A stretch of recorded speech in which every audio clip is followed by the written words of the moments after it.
Hello and welcome back to our channel. So today in this video we are going to discuss about how you can download Writesonic on your PC.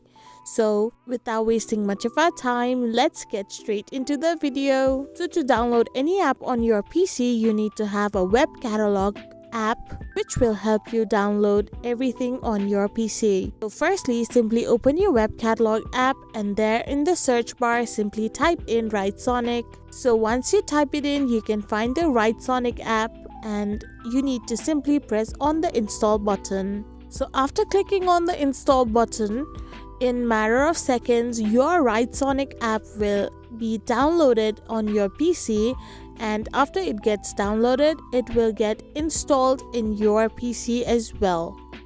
So after all the process is done, simply open your Writesonic app to check whether it has been completely downloaded or not. So you can even go on your launchpad where you can find where your Writesonic app is, and in this way you can download Writesonic on your PC. I hope you found this video helpful, so don't forget to hit that subscribe button and do give us a thumbs up. We will be back again with these informative videos.